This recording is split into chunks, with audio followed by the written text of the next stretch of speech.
So ayan mga kababayan, mga kalingap, dito ulit tayo.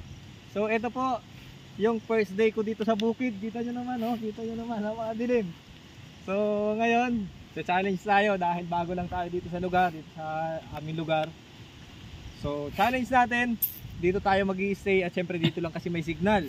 So salamat po sa mga nanood ng ating first episode, second episode at sa mga marami pang dadating na episode dito po sa ating buhay bukid. So ngayon po yung unang gabi ni Mr. Ron para magtambay po dito. Maganda naman po mga kababayan, mga kalingap, dahil safe naman.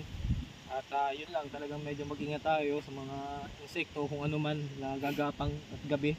So punta po tayo dito sa ating tambayan. May tambayan po kami dito. So saka ko na ipapakita, saka ko na i-reveal sa inyo yung ating videographer. Oy, may videographer na si Mr. Ron, pero syempre saka na natin i-reveal yung ating videographer pag meron na tayong magandang views. Yan. Yan. So ayan, kita nyo na po ba si Mr. Ron? Medyo maliwanag na. So nandito tayo ngayong gabi at maglalagay po tayo ng duyan. So pag may duyan, syempre tatambay po tayo. So tara, let's go. Tambay tayo. Lalagay lang natin yung duyan. Ayan. Hop, yeah. So ito pong duyan na to ay ating talagang nag-invest po ako para dito dahil alam niyo naman po si Mr. Ron, layas. Marami tayong lugar na pinupuntahan. Basta may panggasolina, basta may pangkain ng konti, goods na yun at may tutulugan. So nag-invest po ako para meron tayong mahihigaan pag tayo ay tatambay. So simple lang naman to. Yan, ilang minuto na may videographer. 2. Yan. Dito natin lalagay yung ganda ng pagkasin. Tapos para talaga yung ganda. So ayun, dito tayo hihiga ngayon. Magandang gabi. So unang gabi.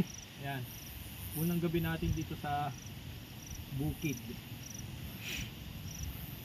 Tatambay tayo dito. Ayan. So ito po pala mga kababayan, itong aking duyan na to. Ito yung all around duyan ko. Kahit saan po pwedeng dalhin. Meron po siyang kulambo.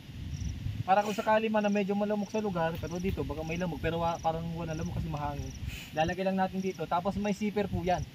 Kaya sa mga gusto po mag-avail, meron po nito. Sa Shopee, meron din ito sa Lazada. Mga gusto mag-avail nitong duyan na ito. Maganda po ito.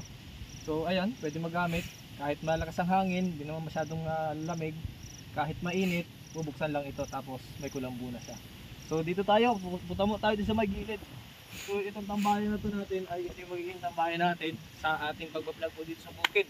So maraming salamat po sa inyo mga kababayan ha, sa mga patuloy po na sumusuporta, nanonood po ng ating buhay bukid. Maraming salamat po. Kahit ilan man lang tayo dyan, kahit ilan lang yung ating viewers, ay sisikapin po natin na maging maayos at mapaganda pa, ma-recommend itong ating buhay bukid po. So sa mga mag-share, mas malaking tulong po para po mas marami mga makapanood. Sa mga magko-comment, ayan, comment down below po kayo ng mga nakaranas ng ganitong buhay bukid. And syempre sa mga solid supporters natin, mga OFW, maraming salamat po sa inyo ha.